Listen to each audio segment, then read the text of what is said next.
Okay, all I said was, you look similar. That's all I said. Well, Non-winning argument. No, Ladies, back me up. Guys, welcome to the don't Todd do and this. Erin daily stream. But no, Walking by. I was posting a picture of someone who, it is a lovely, flattering picture of her, but it is not someone that I consider particularly attractive. And so, shush. He says, Shush, my wife. Go make me a sandwich. Listen, get out of the way. I walk by, because you're screwed either way on this, guys. You know it. So I walk by the computer. I'm looking this way. Peripheral vision. I see someone with nice cheekbones, with bangs and long hair, and then even a shirt, a blouse, that has the neckline that she wears a lot. And I went, oh my gosh, she looks so similar to you. Oh God, what'd I just do? Because she's like, what? And you're like, she doesn't. you can't win. It is not a look I would consider attractive. If I for died, me. which one of my sisters would you marry? Same question. You volunteered this one, pal. It's not like I'm making you answer anything awkward. You're like, oh yeah, it looks like you. And I'm like, what? It looked like you. It looked like if someone, I thought she was pretty, by the way. I think you're girl and woman shaming each other, like you all do. She is attractive for who she is. I just do not envision myself as that person that I would feel that was attractive if I looked like that person. She could be a cousin of yours. You're not helping yourself. There's no help. No, you know, no, there really isn't at this There's point. nothing you can do. There's nothing you can do. Just shut up, Todd, and stop talking. That's for the best. All the men are out there thinking about it now. If you need help with we're going to talk about property values a little bit later. I have something I want to add to one of the stories. Mm-hmm. But if you're thinking about it now and you're in the Salt Lake area. No, this is all along the Wasatch Front. This is Utah. We are in a psycho real estate market right now. And you may be at the point where you don't know if you even have the credit to look for a house. You don't know what you're supposed to do. You don't if you're ready to pounce. But Jeff Stout is like the smartest monkey we know. He, of course, is the CEO of Fink McGregor Mortgages, made simple. And he's a friend of ours. And so we thought, okay, maybe we could just make this easier on people because it's kind of crazy right now. So we defer to the experts. I actually get to start by doing a compliment for you. And I talked to a friend of mine, and I guess this was her little sister. She didn't tell me how many years ago this was, but I guess she'd gotten a really bad divorce. She had been raised like, I get married and everything will be okay. And so she was really overwhelmed. And by the time she came to see you, I think she was pretty humbled by the reality of what she was going to do. And you were really calm. You're like, yeah, okay, we can do this. And you worked through it with her, and you were able to get her a house. And it was a huge deal. Because she said the first time she opened it up and she unlocked the door and she started crying and went, I understand that. Because I get verklempt too. But it was such a cool story because it did prove that I guess that it really is like, it's everybody's dream. There's that one place you get to go and you get to lock the door and that's yours. You're safe there. Yep. I mean, is that like a really powerful emotion?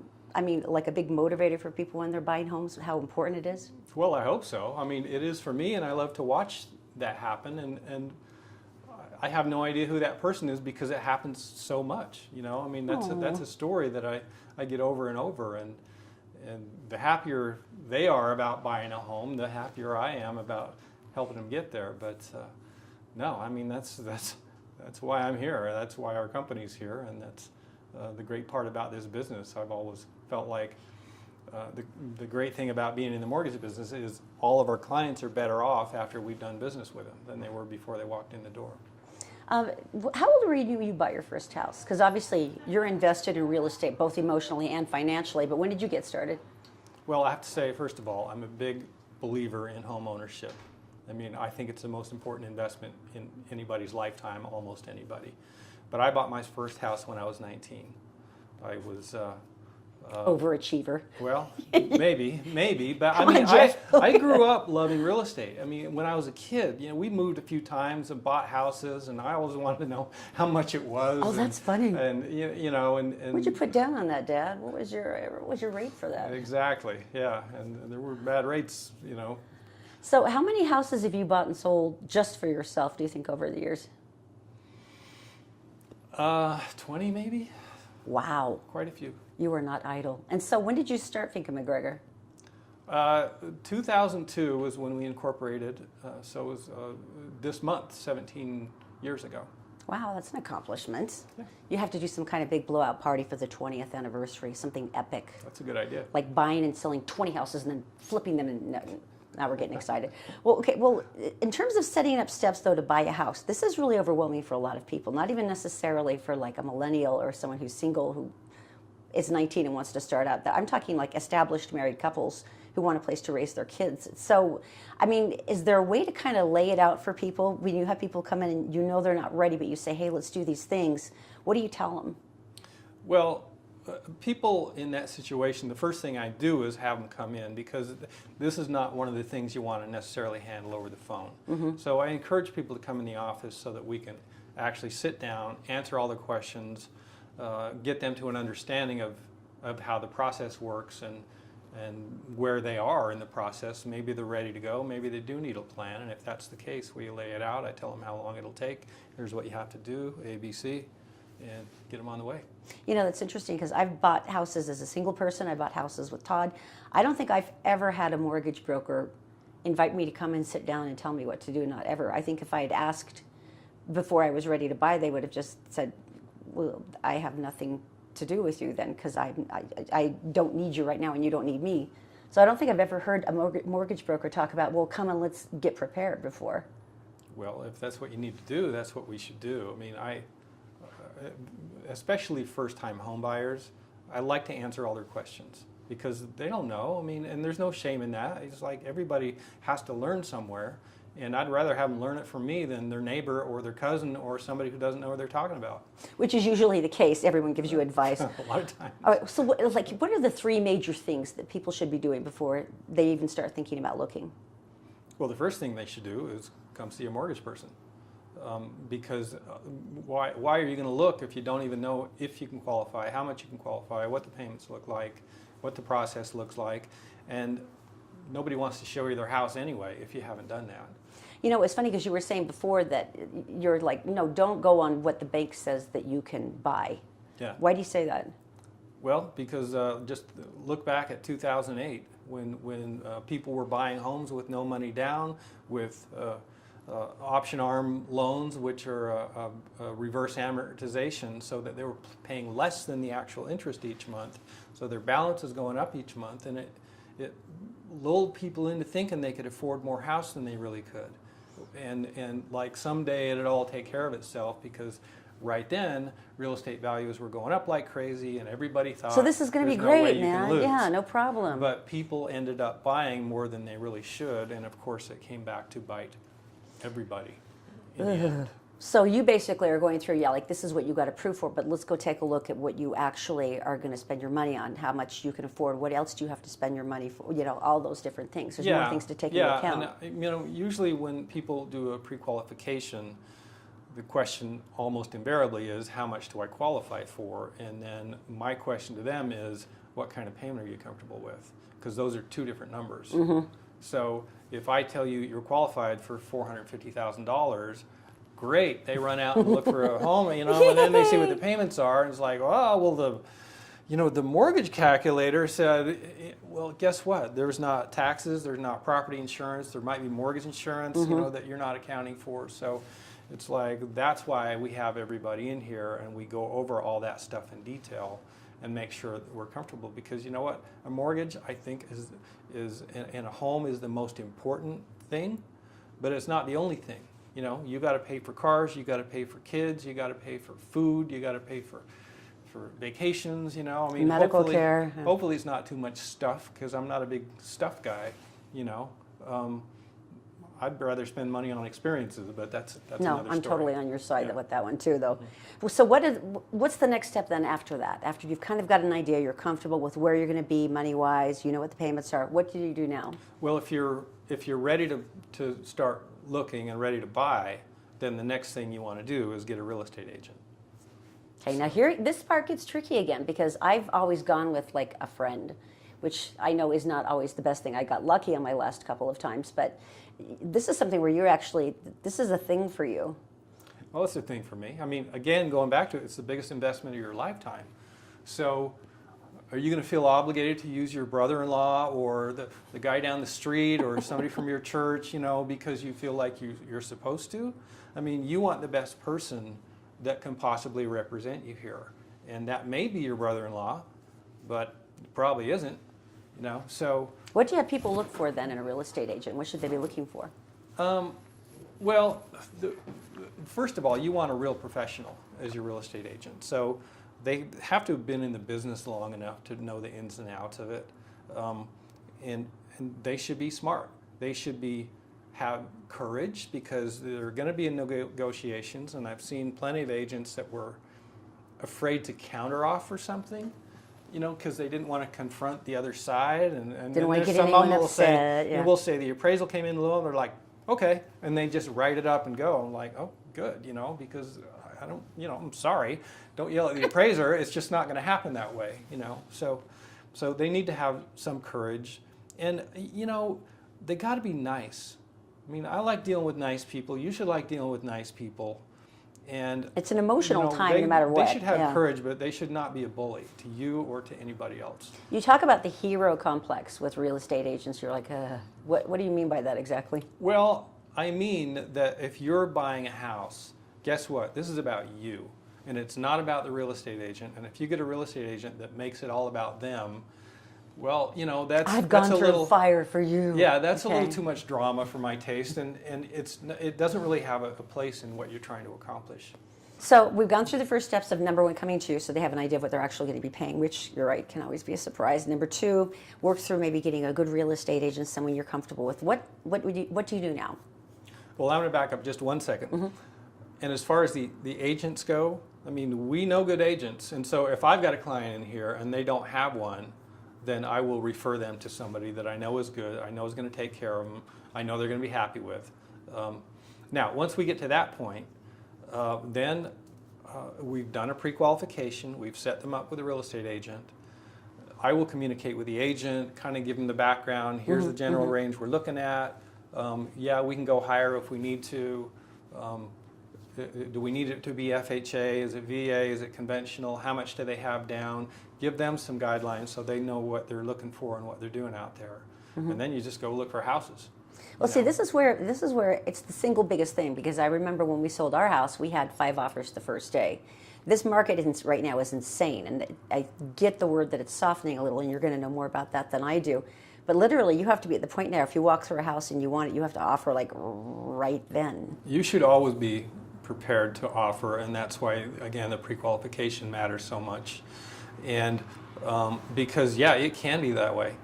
You know, I mean, houses can be real competitive, especially when, like now, there's not excess of inventory. So there can be multiple offers, or it just maybe a situation where they just want to act quickly, and you should always be prepared to do that.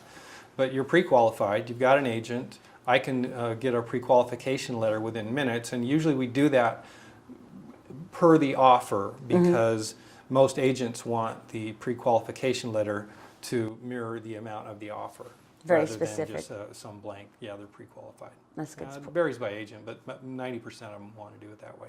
I know you don't actually have like your psychic watch on today, so you can't correctly predict everything, but what are you seeing right now with the Salt Lake City market along the Wasatch Front? Is it going to stay as insane as it has been? Do you see it softening a bit? Is there one area that you see that's becoming more affordable than others, or?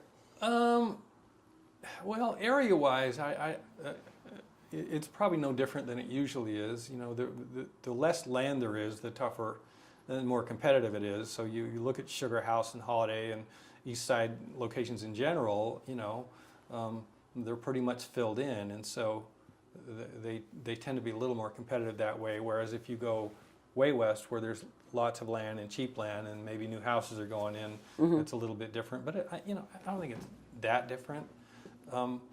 Market-wise, part of it is seasonal. When it's cold and snowy and the days are short, I'm sorry, nobody wants to go out there and trudge through a bunch of houses and look at houses.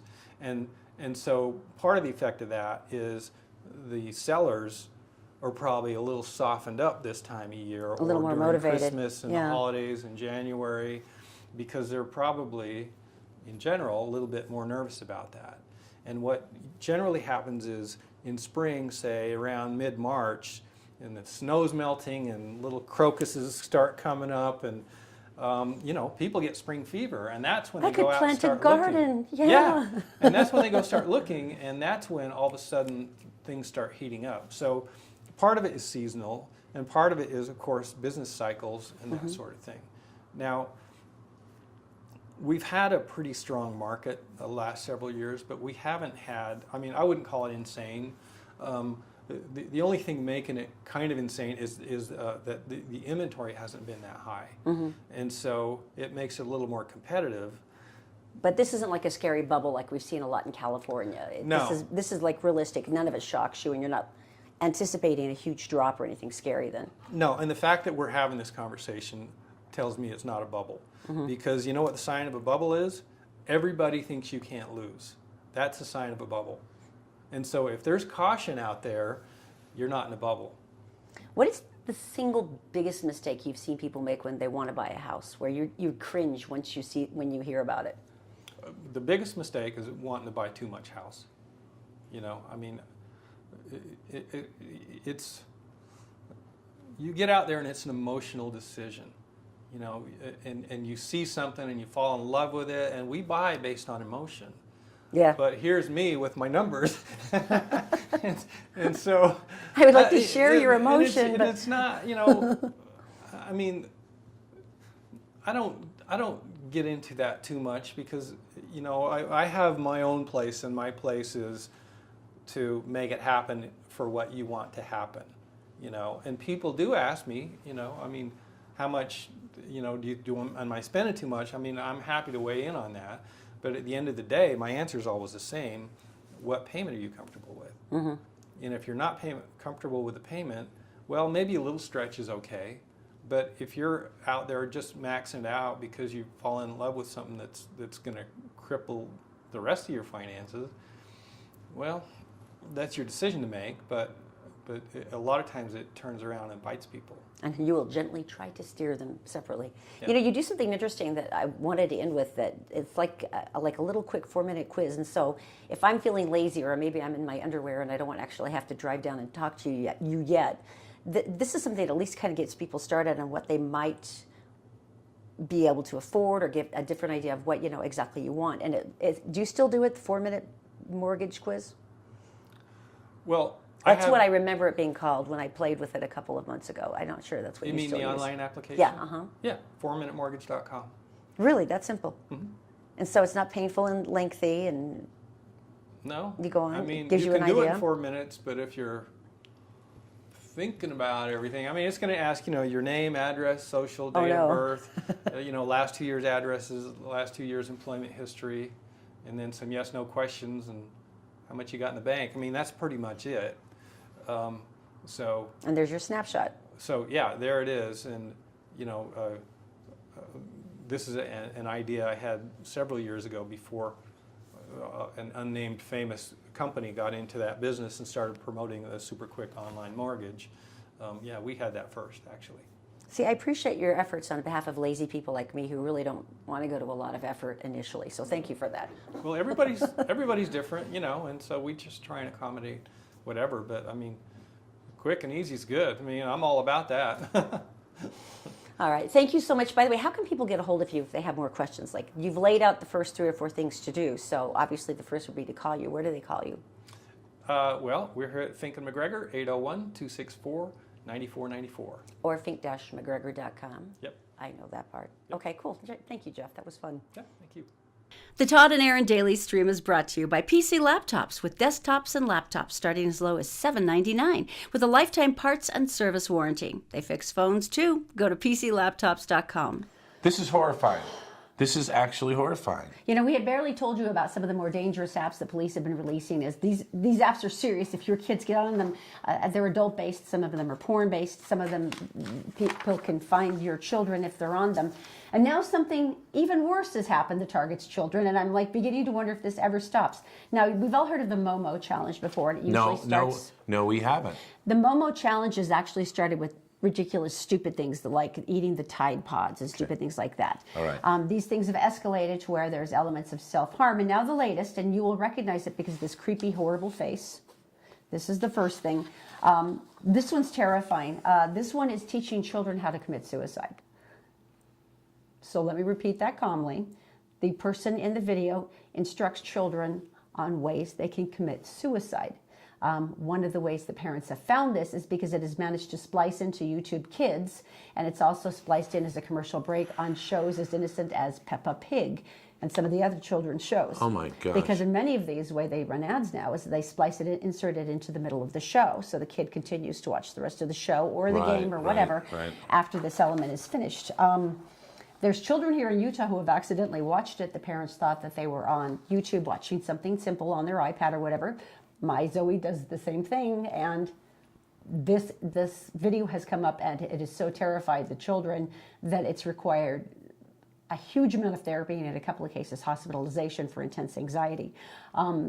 This is so beyond evil that it's hard for me to understand that. But police are saying, once again, our advice is always supervise the games that your kids play. Be very mindful of the videos they're watching on YouTube. They found it spliced into Fortnite. They're saying ensure the devices they have access to are always suitable for age suitable content, but even then, the danger lies with your child feeling pressure to either follow the orders of any app via challenges or peer pressure in chat rooms and the like. More important is that your child knows not to give out personal information to anyone that they don't know, that no one has the right to tell them or make them do anything they don't want to know. Now, another scary thing is that they have been, as I said, hacking into the children's programs. You have to be extraordinarily vigilant about what your kids are watching. We put up with, first of all, we don't allow watching or working with a computer in her room. She's 7. And we put up with, until I bought headphones, but now we can't use them. No, because we still have to know what we're hearing. This constant narration of whatever game she's playing. And the guy sounds like Eddie Murphy in Shrek. And it is constant. And I will continue to listen to it because you cannot count on it. You can't count that what you've been watching is safe. Even with, YouTube Kids is a fairly restrictive channel. They broadcast themselves as something that is child safe. And if this has managed to splice into those elements, you just have to be incredibly vigilant. But they said that is the main thing. Keep reassuring your child, you do not do anything people tell you to do. You don't have to. You don't have to feel pressured. Always report it back to your parents or a responsible adult. But for right now, the only thing I can see is that we have to watch everything she's watching. Now that we know that, can you please take us to a better space? Yeah, let's use a palate cleanser after that scary information. If you do want to know more, we have posted the entire police statement on our Facebook page and on the Todd and Erin dailystream.com. All right, tell me something good brought to you by PC Laptops. Wonderful people who have desktops and laptops starting as low as $7.99, lifetime service and parts warranty on anything you buy. They fix your phone too. And that was another thing we were thinking about, having them go through computers and clean them all up. Cool. Okay, here we go. What's the story? Priscilla Perez, she's 5 years old. She is down in Spanish Fork, and she's an awesome little girl. Well, she is going to the elementary school there, and there was a bout of head lice. It's one of those things that you just... Oh, man. Oh, no. I mean, there's been outbreaks, and you know it. Children touch each other, and you're hugging each other, and you're next to each other. Just full of it. A lot of little ones share lockers together where your coops are all squished in. So now, wait a minute. It happens more in humid climates and stuff, but when it happens, man, it just happens. They always blame gym mats at my school. Well, look out for the gym mats. It was like, well, no one uses them. Okay. Why is there lice all never mind. Well, but no matter what, there's a lot of work that you go through in order to help your child, and there's a lot of cleaning, and some people who still don't fully understand cut the child's hair extraordinarily short, which is unfortunately what happened with Priscilla. She had kind of like a little bit of a buzz cut going. Oh, no. Now, her teacher started knowing she was quieter and quieter during class, and this is Shannon Grimm. She's 31 and the kindergarten teacher. And she apparently, after talking to her, found out that Priscilla was getting teased by the other kids. Oh, no. That your hair looks like a boy. You're a boy. You must be a boy. Because they're stupid and they're 5. And so she was so heartbroken over Priscilla's behavior and how this little happy kid who had always been such a bright spirit was just tiny and like crumpled into herself. But and this is something I like so relate to that I have tears in my eyes because I have waist length hair. It takes a long freaking time to grow it, and it's part of your identity. So Priscilla went home and she cut her hair into a boy cut, identical to Priscilla's. Oh, funny. And so when the kids returned to school after winter break, they were shocked to see that Priscilla had chopped off her hair. She said, "I think I look beautiful, don't you?" And then I had a talk with them about how sometimes boys have long hair and Right, sometimes girls right. have short hair. Right. And there's no rules. And you don't get to say that one is a boy cut or one is a girl cut. And she even bought dozens of matching bows so that she and Priscilla could wear the same hair ribbon fun. to school every single day and match. That's cool. So apparently this has had a huge impact on Priscilla, and she's gone back to this person who was like awesome and You are- confident and like a cool little kid again. But the lesson to me is so powerful of what you taught the other kids. Yeah. And the sacrifice that Priscilla was willing, that Shannon was willing to make for Priscilla. Yeah. That's huge. These are our teachers. They deserve everything we can give them. Erin, you guard your hair pretty well. I like my hair. You lit on fire once, I put it out. But if I got some rare Tukiku virus from Africa in the jungles or something, and I lost my hair, and I would turn to you and I'd say, Erin, support me. I would tell Zach to go shave his head. Cut off your hair. And you'd go, yeah, about that. I say, you know what, Zach, my son, go shave your head so you look like Dad. Let's go to Plan B, shall we? Supportive of him. Let's go to Plan B. Because Zach wouldn't care. So All right. Well, best cities. I hate these studies. I love them. I don't know why. I always want to know how we match up against everybody. Right. But this is for the capital cities, right? Yeah, here it is. And they did a huge study because they were going through all the capital cities and all the nations. I don't like these Specifically at all. looking for like millennials, people who might be getting out of college. Where can you go where you can get a job, where you can afford to live, where are the best places for advancement, what's opportunity. Where is it? Well, we've had a spectacular record here in Utah for like startups and hiring and good education, all this. So I was But- like, oh, we're totally going to be number one. No, we didn't even make the top Housing 10. issues. We did not even make the top 10. Right, top 10. We ranked best in unemployment rate, but the trouble is nobody can afford to live here. Right, because let's go through this. A friend was looking for an apartment in the downtown area, 1 bedroom, $1,150. That was the cheapest. Just to start. Well, so here's the weird thing. The top 10 cities were Austin, Texas, cool. Boise, Idaho. Austin, I can see. Boise's had a resurgence. It's kind of cool. Number 3 was Raleigh, North Carolina, anytime. Then it starts getting weird to me. Madison, Wisconsin, Lincoln, Nebraska, Bismarck, North Dakota. Excuse me, I'd like to back up Bismarck. Cheyenne, Wyoming. I'd like to back up Bismarck and say I did a little research on Bismarck. Oh, okay. Gateway to lovely, but you can rent a 2-bedroom home for $925. Yeah, but you're in Bismarck. All I'm saying is that Ooh, some of these seem almost punitive for a young person starting out into the world. where was it in Wyoming? Cheyenne. the Cheyenne, capital city. Wyoming. Wyoming is the least populated state per landmass in the country.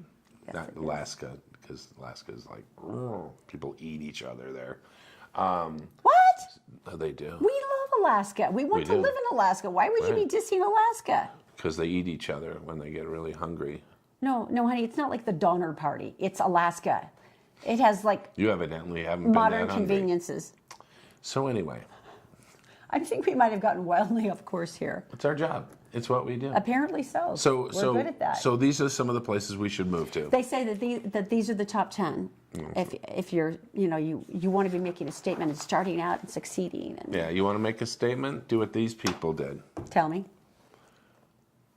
Microbrewers in town have been fighting the 3-2 beer legislation that's They going would bring through. it up to 4.8. Uh-huh. Well, like the rest of the country, and that way the beer makers can just make it. People are like, oh, great, well, and it's like, no, you just don't drink as much beer. Hello. I like some of the seasonal beers. To be sure. The apricot one, I'm all in. The pumpkin one, keep it to yourself. Here's the thing. I have never liked beer. I've had like 2 sips and I went, this sucks. Yeah. And I think they might have finally created a beer I might enjoy. They sat down, they said, what can we do? Not that we want to encourage people drinking in the morning, And that was not the point of it at all. I spoke But- to one of the brewers. but perhaps we're on to something new here because everything's retro, everything's going on. And so what they decided to do is make a beer that had a hint of Well, think about it. It's Saturday morning. You're sitting there watching cartoons. It's a great nostalgic moment you're an for all of us. adult and your kids You're aren't at watching Lucky you. Charms, which, by the way, I dreamt of Lucky Charms all last night. And so they decide, you know what we should do? We should make a Lucky Charm beer. So it's Smart Mouth Brewing Company, and this thing is awesome. Basically, it's called Saturday Morning, and it is rushing downstairs at an ungodly early hour. You pour yourself the first of like 6 bowls of cereal while you're watching bad cartoons. So they added toasted marshmallows and cereal marshmallows to the mash. Right. And then they teased a photo on an Instagram post. Everyone lost their mind and they went, "That is the freaking coolest thing I have ever heard, ever in my lifetime." You have to and try so they're it. freaking out. So it actually is going to be released on Saturday That's so morning, funny. this upcoming Saturday. And you know how they call Lucky Charms magically delicious? They're always after me, Lucky Charms. They call this magically ridiculous. Oh, that's very funny. Lucky See? Charms beer. Don't be afraid if you have a stupid idea. Go for it. Live, It's working. Live your dream. Live your dream. Do it. Okay, you guys have a great day. If you like the show, please share it. Seriously, embrace it. Don't hide it under a bushel. Oh, as no. Erin. You want to let it shine. That's right. Let it shine. Let it shine all the time. If you like that, if you comment and share, we will put you in the drawing for the Christopher's Dinner for 4, which is the best steak in the state. I'm just going to say that. And tickets for 4 for the University of Utah men's basketball game on Saturday. And, of course, the house in Bismarck, North Dakota. Maybe 3 of them if you're second place. Consider. Nicely done, my dear. Do you know what the wind chill is in winter Nicely in Bismarck, done. North Dakota? Oh, you'd be dead by then. 58 All right. below. See you guys. Bye. See you tomorrow. Ooh, second place gets more houses. Very nice. Give me one of those. Thank you. I feel like you're patronizing.